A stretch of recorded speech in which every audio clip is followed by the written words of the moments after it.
sueño despierto. Ey, hoy salí pa' la calle suelto, sin sentimiento, el corazón desierto. Y yo pensaba que tu nombre estaba muerto. Estamos en La Tucumana, somos La Tucumana de mañana. Te acompañamos con buena música y con todo lo que hay que saber, como siempre, en La Tucumanidad Hecha Radio. Y vamos a hablar de lo que se viene, de un nuevo paro universitario. En este sentido, vamos a charlar con Ariel Osatinsky, que es secretario de Finanzas de ADIUN, a quien le agradecemos este contacto. Sabemos que está con una serie de reuniones. Ariel, ¿cómo le va? Buen día, un gusto saludarlo. Aquí todo el equipo de La Tucumana, Ana, mi nombre. Buen día. Bueno, justamente para consultarle acerca de esta lucha que llevan adelante y esta medida de fuerza que se viene. Sí, hemos llegado a una medida extrema de un paro nacional a partir del día lunes 11 de agosto, por una semana, y después continuar con paros rotativos de 48 horas la siguiente semana, porque la cuestión salarial nos da para más. Tenemos un salario que está bajo la línea de pobreza cómodamente. El docente o la docente universitaria está ganando 800.000 pesos en un país donde la línea de pobreza está en ¿Cuánto nos dice? 200.000 pesos. Ariel, ¿cuánto está ganando un docente hoy? Nos dice, perdón, se nos cortó la... 800.000 pesos. Bien. 800.000 pesos, sí. Exacto.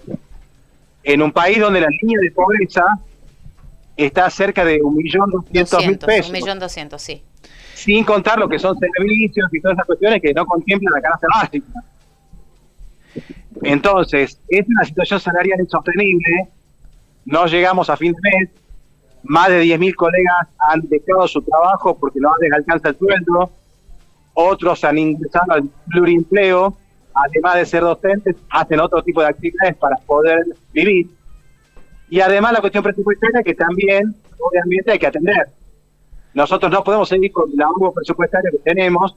No hay ninguna posibilidad de desarrollar las actividades académicas de un modo normal. Entonces esto es lo que explica la medida de fuerza que vamos a desarrollar a partir del lunes 11 con un paro nacional de una semana y luego paro rotativo de 48 horas. Ariel, ¿cuándo fue el último acuerdo paritario de los universitarios? Es que no hay paritaria. El presidente Milei gobierna por decreto, ha suprimido directamente las paritarias e impone aumentos mensuales de 1%. Por ejemplo, nos informaron ahora que el aumento que tendríamos sería de 7% para los próximos 6 meses. 7% para 6 meses. Es una locura. Está bastante por debajo de lo que hoy es la inflación, ¿no? Que está rondando los 2 puntos mensuales, lo que da más o menos 6 meses, y como un 17-18% acumulado. Sí, y bastante por debajo de las ganancias millonarias que tienen Sturzenegger, Caputo, Milei y su hermana, Adorni, que no para de nombrar 250 funcionarios. No vienen con el cuento que no hay plata y nombró, escuchen bien, 250 funcionarios que nadie sabe qué hacen. Claro, sí. Y además de que viene ya retraído, ¿no? El poder adquisitivo de los docentes universitarios. La medida de fuerza implica una semana sin clases, ¿así es? Es una semana sin clases, sin actividades a partir del día lunes 11. Seguramente nosotros tenemos hoy una reunión donde vamos a definir cuáles son las actividades que vamos a desarrollar de protesta la semana que viene. Seguramente nos vamos a encontrar en las calles movilizados junto a los jubilados, junto a los integrantes del sistema científico que están sufriendo también el ajuste. Y acá claramente el gobierno lo que pretende es, por un lado, garantizar el pago de la deuda usuraria, sus intereses crecientes, es decir, ganancias para los especuladores del sector financiero siempre tienen, y además avanzar en un proceso de privatización de las jubilaciones, de la salud pública y la educación pública. Por eso golpean al sector estatal. Ariel, ¿cómo ve lo que pasó ayer en el Congreso de la Nación? ¿Qué mira? Bueno, lo de ayer que se votó claramente, nosotros consideramos que hay que sostener una presión movilizados en las calles, porque el gobierno lo va a vetar. Es decir, no tengo ninguna expectativa en que Milei vaya a respetar algo. Entonces, en ese sentido, creo que lo importante es presionar con un plan de lucha en las calles, y esa presión hará que efectivamente sea una realidad finalmente lo que se vota generalmente en el Congreso. Lamentablemente lo que tenemos hoy es que hay una mayoría de la dirigencia sindical, ni hablar de la CGT, que son una burocracia que están obviamente sin llevar adelante ningún tipo de medida de fuerza. Con semejante desocupación, pobreza, parate de la actividad económica, ni hablar la cantidad de fábricas que están suspendiendo o cerrando, la pobreza que no para de subir y las centrales sindicales, ¿qué están haciendo? Ariel, el año pasado, cuando fue la marcha masiva por la universidad, algunas facultades, universidades, sobre todo en Buenos Aires, acusaban de que estaban en una situación límite que les impedía o les dificultaba cosas elementales como por ejemplo pagar la luz, sostener algunos servicios básicos.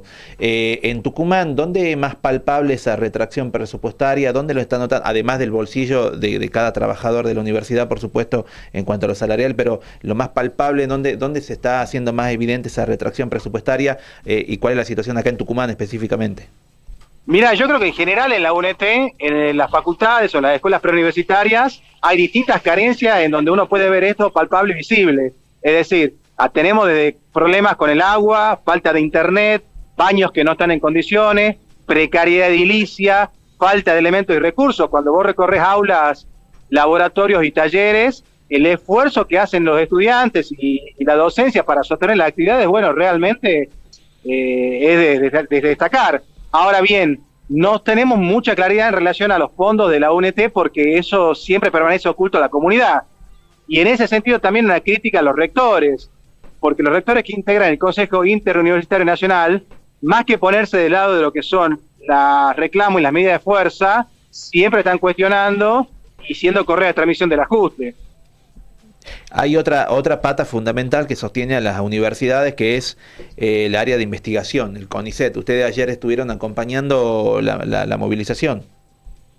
Claro, y además ahora todo el mundo está hablando obviamente de la cuestión del CONICET, que es muy importante, y todas esas investigaciones que se están desarrollando y que el conjunto de la comunidad ha empezado, digamos, no a conocer, pero obviamente se ha difundido bastante estos días. Claro. Ahora, yo lo que quiero decir es lo siguiente: al gobierno nacional, al presidente Milei, le encanta hablar de cómo vamos a llegar al desarrollo, el futuro, el porvenir, etcétera. No hay ninguna manera de tener un desarrollo, un porvenir o un futuro si no desarrollamos el sistema científico y el sistema educativo lo sostenemos con un aumento de presupuesto. Es lo que requiere obviamente cualquier tipo de estructura productiva para poder lograr un desarrollo. Y en ese sentido el INTI, el CONICET son instituciones clave y fundamentales. Pero este gobierno lo que hace es golpearlas permanentemente sin dar los fondos, los recursos. Y así se van cayendo proyectos que son esenciales. Hay proyectos que, bueno, se pierden, y es una pérdida totalmente que no puede recuperarse. Después estamos hablando de años realmente perdidos. También, no, investigadores que se están yendo del país, también, otros que no quieren seguir trabajando porque el sueldo es tan bajo. Y eso iba a decirle también, ¿no? El temor que hay en la comunidad de docentes universitarios es que cada vez haya menos docentes justamente por estos sueldos que están cobrando y sin ninguna perspectiva a futuro. Totalmente. Yo creo que hay un ejercicio del gobierno en confundir a la opinión pública con todo lo que dicen, pero claramente el gobierno es una estafa. Creo que va a costar un poco más que la gente o el conjunto que todavía lo apoya se dé cuenta, pero no hay ninguna manera de afrontar los graves problemas del país si no aumentamos y fortalecemos el sistema de salud, la educación, la ciencia y técnica. No hay ninguna manera. ¿Se está ya viviendo ese fenómeno, Ariel, después de casi 20, 25, 30 años de esta fuga de cerebros? Investigadores, docentes que prefieren ir afuera, que no pueden ejercer aquí, que encuentran dificultades, que no están pudiendo sostener la actividad. ¿Se está viviendo este fenómeno también acá? Sí, más de 10.000 docentes ya han abandonado su trabajo para buscar otro tipo de ocupación que puedan sostener sus condiciones de vida y poder llegar a fin de mes. Pero lo que quiero decir es lo siguiente: el gobierno lo que pretende es ahogar o golpear y incluso hasta cerrar lo que es las universidades estatales para poder fomentar la privatización. Eso a los estudiantes, a futuro, ¿qué va a significar? Que van a tener en el mercado de trabajo una menor formación, más devaluada, van a estar más precarizados, y esos son los tipos de empleos que está buscando el gobierno. Por eso cuando habla de la reforma laboral, habla de eso, de cómo avanzamos en la precarización de acá a futuro. Ariel, vos recién decías este ejercicio de confundir a la opinión pública y me trae la pregunta de, bueno, evidentemente estos recortes al sector educativo y la retracción de los salarios se ha hecho o se viene haciendo sobre la base de una campaña de comunicación de desprestigio hacia la docencia y hacia la importancia de las universidades. Incluso se cuestiona qué tan importantes son las universidades en la formación de una persona, y se habló mucho, y esto sí ha tenido o ha hecho mella en mucha gente, de en las universidades no quieren ser auditadas. No se hacen auditorías porque las universidades no quieren ser auditadas. Este famoso discurso de los curros, de los ñoquis, de los negocios turbios en las universidades, ¿son auditadas las universidades? Ariel, contanos un poco cómo funciona eso. Mira, nosotros somos críticos de lo que pasa con la gestión de las universidades, tanto con el rector Pagani como con las autoridades, anteriores autoridades.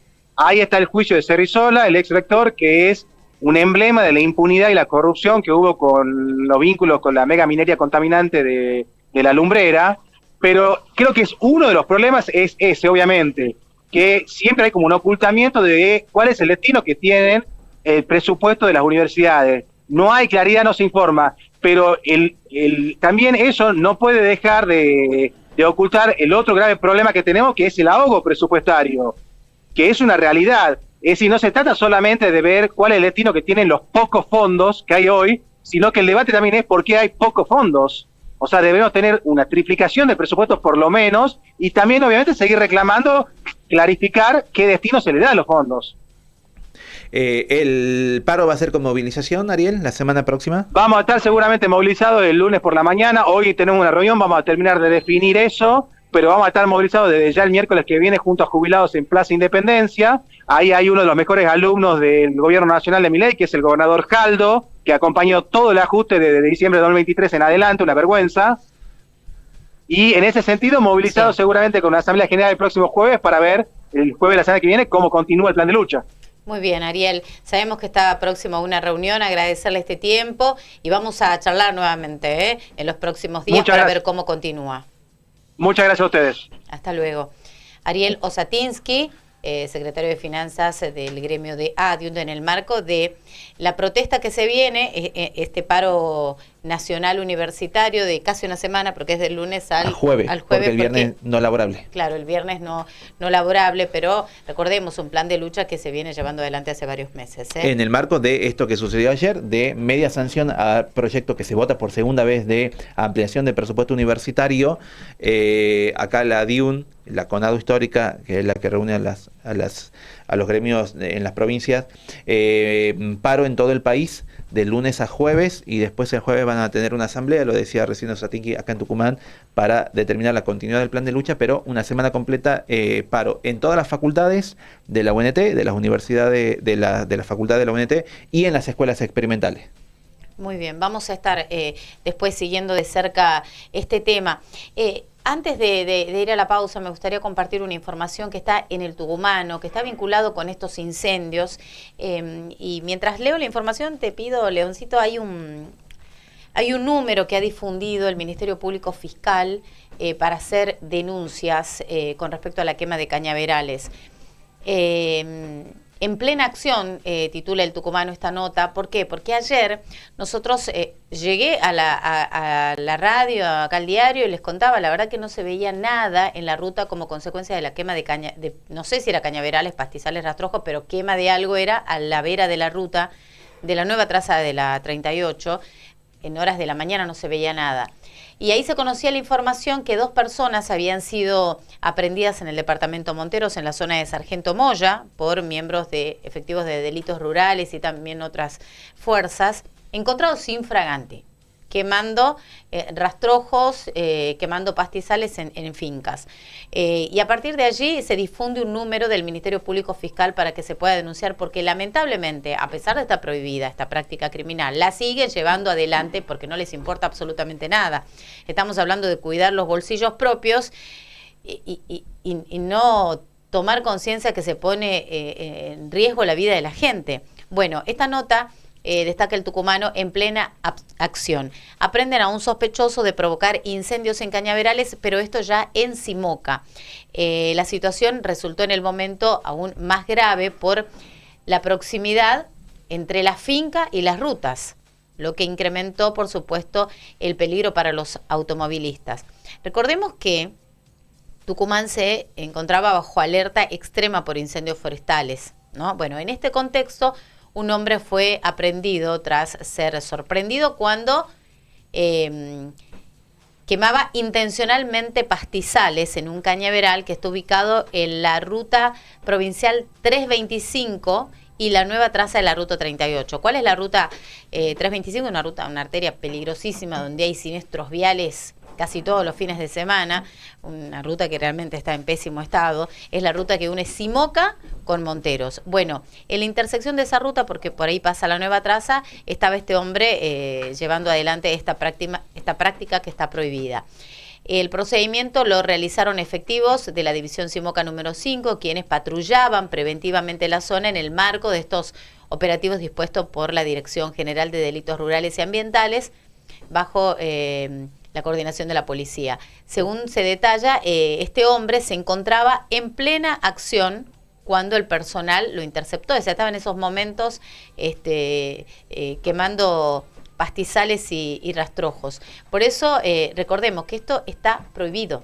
Está prohibido la quema, aparte de ser una práctica totalmente peligrosa, está tipificada como delito en el artículo 186 del Código Penal por los riesgos que representa para la salud pública y para el medio ambiente. Por este motivo, los agentes procedieron a la aprehensión de este hombre, al secuestro de un encendedor, porque estaba prácticamente en ese momento, y de la motocicleta en la que se movilizaba, que llegó al lugar. Se puede denunciar, por supuesto, ustedes pueden denunciar, ya en un ratito le vamos a dar el número que ha difundido el Ministerio Público Fiscal para hacer estas denuncias, que lamentablemente nos involucra a todos como sociedad, porque aquellos que no tienen que hacer lo que está prohibido, lo siguen haciendo y poniendo en riesgo la vida de la gente. Es una práctica criminal, más allá de lo que implica en la salud y que es muy dañino. 57 minutos pasan de las 9 de la mañana. Somos la Tucumanidad Hecha Radio, ya venimos.